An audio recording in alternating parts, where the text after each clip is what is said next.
प्रिय मित्रों, परम धाम स्टेशन में आप सभी का स्वागत है। आप परम पिता के दिव्य संदेशों को बहुत ध्यान पूर्वक पढ़ते हैं, लगन के साथ पढ़ते हैं और अपने जीवन में इसकी आवश्यकता समझते हैं। इस प्रयास को आपके परम पिता समझते हैं। आप ये ना समझिए कि आप जो भी कुछ करते हैं परम पिता के दिव्य संदेशों के लिए अपने आप को समर्पित करते हैं, अपने समय को समर्पित करते हैं। ये परम पिता की अर्थात संसार के मालिक ईश्वर अल्लाह भगवान गॉड खुदा रब निराकार परमेश्वर की निगाह में नहीं है। आपका ये कीमती समय जो जाता है परम पिता के दिव्य संदेशों को पढ़ने में, समझने में, ये व्यर्थ नहीं जाने वाला। एक समय पर ये आपको सुख प्रदान करेगा, चैन प्रदान करेगा। जब आपकी वो अवस्था होगी, जब समय अपनी याद दिलाएगा, तो ये समय आपको वहाँ पर खुशी देगा कि आपने इस प्रकार से भी अपने समय का सदुपयोग किया है। इसलिए आप इनको पढ़कर, इनको सुनकर कभी भी ये अंदाज़ा ना लगा लेना कि आपने जितना समय परम पिता के दिव्य संदेशों को पढ़ने, समझने में या समर्पित होने में दिया है कि ये किसी प्रकार से कीमती नहीं रहा है। ये बात इसलिए कही गई है क्योंकि संसार में जो भी किया जाता है उसका कोई सार्थक मूल्य नहीं प्राप्त हो पाता। वो अंत समय पर सब छूटा हुआ सा दिखाई देता है।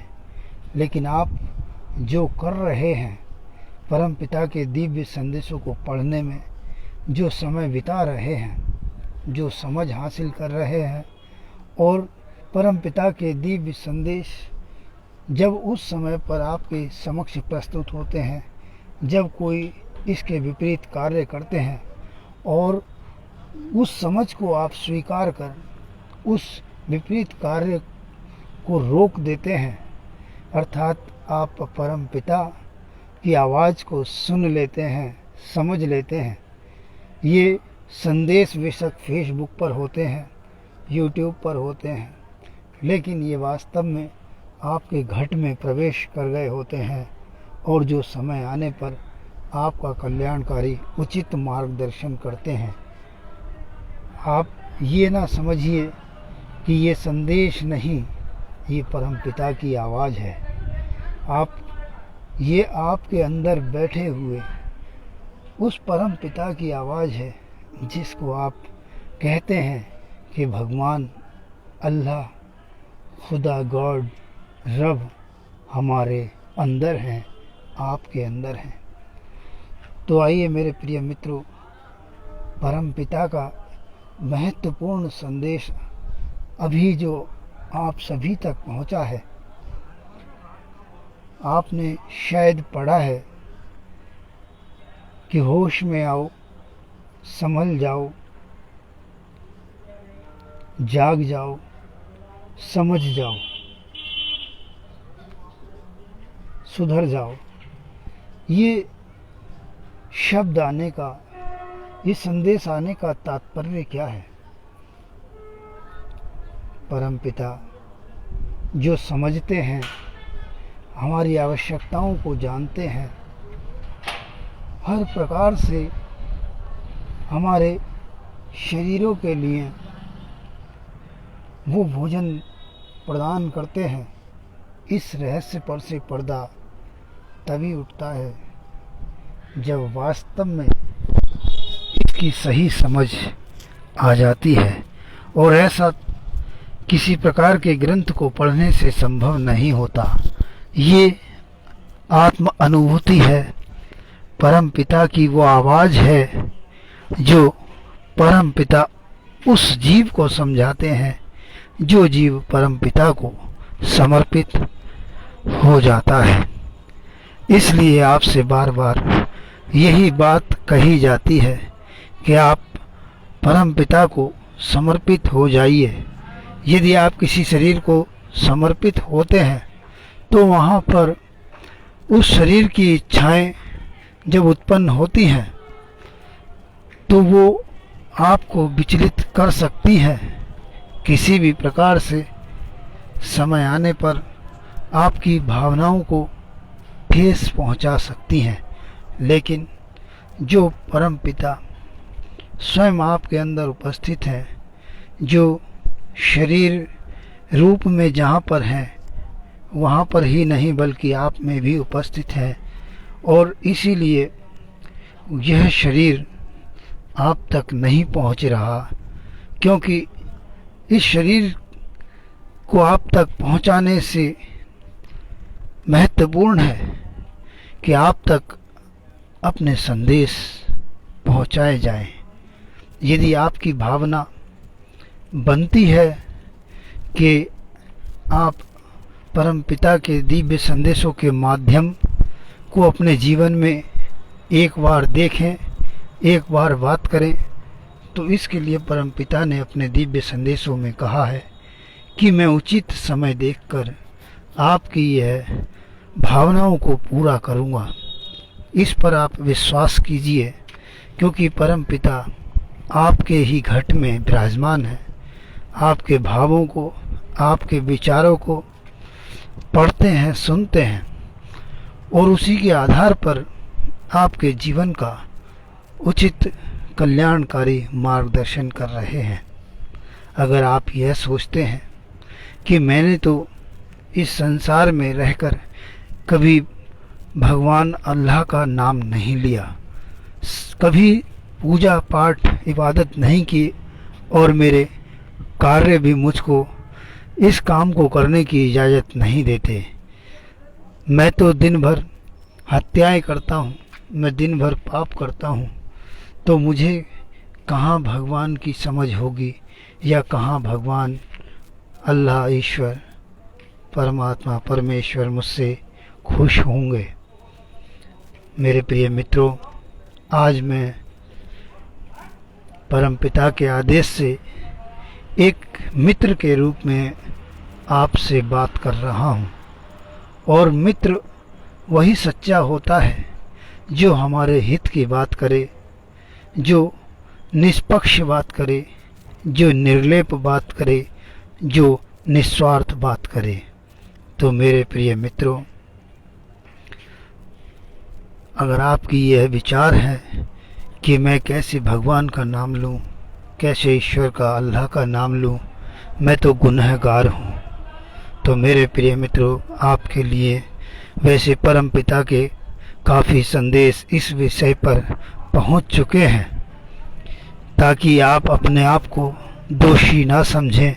और आज भी संदेश में पहुंचा है, जहां जागे वहीं सवेरा है, क्योंकि उसमें आपका कोई कसूर नहीं है, क्योंकि आपका मार्गदर्शन उस प्रकार से हुआ नहीं था जिसकी आवश्यकता थी कि आप अपने जीवन पर विचार करके अपने जीवन का सुधार करें और एक नए जीवन की शुरुआत करें। मेरे प्रिय मित्रों, परमपिता के दिव्य संदेश आप सभी तक क्यों पहुंच रहे हैं, इसके पीछे एक रहस्य है, एक बहुत बड़ा कारण है क्यों परमपिता हमें अपने दिव्य संदेशों से कुछ समझाना चाहते हैं। आज संसार में जो भी स्थिति परिस्थितियां बनी हुई हैं, चाहे वह कोरोना काल हो या फिर कोई प्राकृतिक आपदाएं हो, इस प्रकार के जो संसार में मंजर पेश हो रहे हैं, इनके पीछे इंसान ही जिम्मेदार है, क्योंकि इंसान अपने जीवन के सही तरीके को, सही रास्ते को भूलकर अपने मन के अनुसार इस पूरे जीवन को समाप्त कर देना चाहता है। कौन सा जीवन? वो जीवन जो इस शरीर में रहकर मिला है। अभी वो जीवन की बात नहीं हो रही जो इस शरीर के बाद इंसान को, जीव को भुगतना है। इसलिए मेरे प्रिय मित्रों, परमपिता की आवाज़ को समझने की कोशिश करें। ये मनुष्य शरीर, ये जीव को जो प्राप्त हुआ है, ये बिल्कुल अंतिम द्वार है। यूँ समझिए कि कितने द्वार पार करने के बाद इस अंतिम द्वार पर जीव इंसान के रूप में पहुंचा है।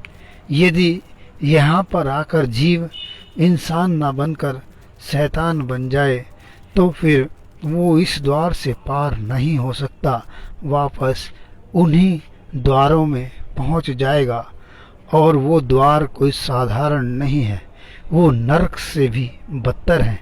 इसलिए परमपिता अपने दिव्य संदेशों के माध्यम से आपको इस द्वार से बाहर निकालना चाहते हैं। किस लिए? ये एक रहस्य। फिर भी यहाँ पर मैं परमपिता के आदेश से दो शब्द इस बीच कहना चाहूँगा। समय था संसार के अंदर जो आज जीवों की संख्या है वो इतनी कभी नहीं हुई जो कलयुग में हो रही है। हर प्रकार के जीव को देखिए आप, हर प्रकार के शरीर को देखिए आप, गणना कीजिए आप, कभी इतना नहीं हुआ है। और यह दायरा, यह विस्तार होता ही चला जा रहा है, निरंतर बढ़ता ही चला जा रहा है, इसमें कमी नहीं है। संसार के प्रत्येक वस्तु एक निर्धारित समय सीमा के अंदर तैयार है। ऐसा नहीं है कि समय सीमा से बाहर कुछ भी रहा हो। इसलिए जहाँ जीव इंसानों की संख्या बढ़ रही है, वहीं पशु पक्षी, जीव जंतु, कीड़े मकोड़े, इन सभी की संख्या निरंतर बढ़ती जा रही है। जब एक परिवार को पालने वाले माता पिता देखते हैं, आप ये ना समझिए कि परम पिता ऐसी बातें क्यों सोच सकते हैं या फिर आवश्यकता क्या है। अथाह भंडार परम पिता के पास है। आप इस बात का अगर अपने दिमाग में ख्याल लाते हैं तो फिर आप परमपिता के रहस्य से अवगत नहीं हो सकते और एक शानदार अवसर गंवाकर बैठ जाएंगे। तो परिवार का जो का पेट पाल सकता है, लेकिन उस घर में संख्या बढ़ाने से लाभ नहीं। जिस घर में नफरतें हों, वैर हो, ईर्ष्या हो, इस प्रकार से फिर वह घर का मुखिया उनको समझाता है कि आप अपने जीवन का सही उपयोग करें और जो मेरे पास आपके लिए उपलब्ध है उसका आप लाभ उठाएं। यही परम पिता का भी एक नियम है। इस नियम के आधार पर परम पिता को समस्त सृष्टि की देखभाल करनी पड़ती है। इसलिए आपको परम पिता चाहते हैं कि आप सुंदर जीवन को जिए और जीकर अपने लक्ष्य की प्राप्ति करें, क्योंकि यही एक कारण है कि आपको ये मनुष्य शरीर प्राप्त हुआ है। इसलिए मार्गदर्शन तो केवल इतना सा ही है कि आप किसी का दिल ना दुखाएं, किसी के दिल को दुखाकर अपनी खुशी को न तलाश करें और अपने जीवन का सदुपयोग करें। अन्यथा फिर आपका यह जीवन आपके काम का नहीं, आपके लिए व्यर्थ।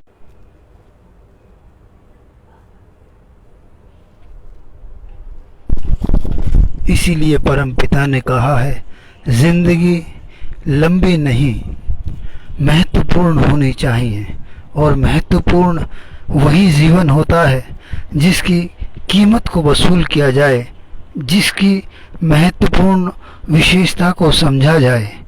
इसलिए आपके लिए ये संदेश है, जो 2 शब्दों का तो है, लेकिन अगर समझ में आ जाए तो वो इस जीवन को सफल संदेश है। कभी भी अपने दिल में ये ख्याल ना लेकर आए उसके प्रति कि हमें ये समझाने वाला, हमें जगाने वाला, हम पर अपना हुक्म चलाने वाला ये कौन पैदा हो गया। जिसमें कहा है होश में आओ, इसका मतलब क्या है? इसका मतलब है कि हमें जगाना चाहते हैं, हम बेहोशी की गफलत की नींद जाओ। क्यों? क्योंकि मेरे नाम पर ही कमाने वाले, मेरे नाम का व्यापार करने वाले, आप बिल्कुल भी पीछे मुड़कर नहीं देख रहे कि आप कर क्या रहे हैं, और अपने मन की इच्छाओं को पूरा करने के लिए मेरे नाम का सौदा कर रहे हैं। इसलिए कहा है संभल जाओ, सुधर जाओ। उनके लिए कहा है जो इस संसार में रहकर मेरे प्रिय बच्चों का शोषण कर रहे हैं, दिल दुखा रहे हैं। और समझ जाने के लिए इसलिए कहा है कि समझ जाओ मेरे संदेशों को। इस संसार में आज जो विपरीत अवस्था बनी हुई है मनुष्य जीवन के लिए, उसमें उसको आप समझ जाओ वह क्यों है। तो इस प्रकार से भी कहा है कि आप ये शब्द आप तक क्यों पहुँचे हैं, अपने आप को टटोलिए, कहाँ कहाँ हमारे में क्या क्या कमी है। क्यों एक पिता को अपने बच्चों को इस प्रकार से कहना पड़ा है।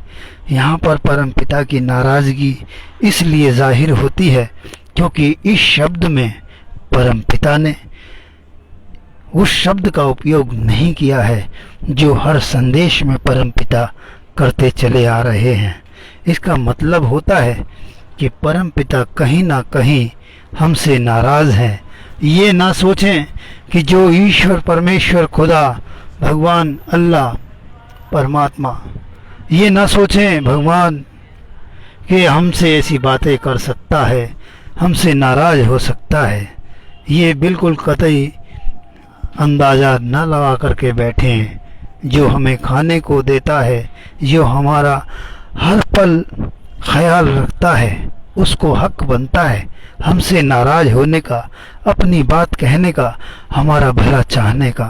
तो इसलिए आप अपनी अंदर जो कमियां हैं, आप में कमियां हैं, सबसे बड़ी कमी यह है कि आप परमपिता के दिव्य संदेशों को पूर्ण रूप से समझकर स्वयं को समर्पित नहीं कर पा रहे हैं।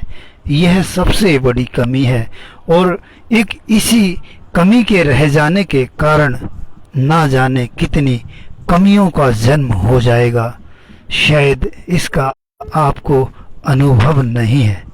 इसीलिए परम पिता ने उस नाराज़गी भरे लहजे में ये बातें आप तक पहुंचाई हैं और इसमें जो शब्द है उसका उपयोग नहीं किया है। उस शब्द को कहते हैं परम पिता बार बार मेरे प्रिय बच्चों। लेकिन इस मैसेज में इस शब्द का उपयोग परम पिता ने अपने संदेश में ये भी कहा है कि हो सकता है कि जो संसार की आज लाइलाज बीमारी है, महामारी है, विनाशक शक्तियां हैं, हो सकता है कि उनसे मानव मात्र की रक्षा हो जाए। वो कब? आप अपना प्रयास तो कर बचने के लिए निरंतर प्रयास कर रहे हैं। काश कि आप परम पिता की आवाज़ को भी समझ जाएं और परम पिता को समर्पित होते चले जाएं। तो आज एक बात मैं आपका मित्र होने के नाते एक सलाह मशवरा देना चाहता हूँ कि यदि कोई व्यक्ति परेशान है, उसको 4 लोग मिलकर मार रहे हैं, पीट रहे हैं, तो वो व्यक्ति अगर किसी शक्तिशाली व्यक्ति को पुकारता है और वो शक्तिशाली व्यक्ति उसके सामने होता है और उसको पुकारता है, कहता है मेरी रक्षा कीजिए, तो उस शक्तिशाली व्यक्ति का क्या फर्ज बनता है? क्या वो उसकी रक्षा करे या ना करे? अगर शक्तिशाली व्यक्ति स्वयं में पूर्ण रूप से उसकी रक्षा करने के लिए सक्षम है तो वो सोचेगा विचारेगा नहीं, वो तुरंत उसकी रक्षा करेगा, उसको बचाएगा, चाहे वह व्यक्ति उसे जानता है या नहीं जानता है, लेकिन वो अपने शरण में आए व्यक्ति की रक्षा अवश्य करेगा। इसी प्रकार से आज संसार में जो स्थिति बनी हुई है, इस समय पर इस स्थिति में आज इंसान को परम पिता की बहुत आवश्यकता है।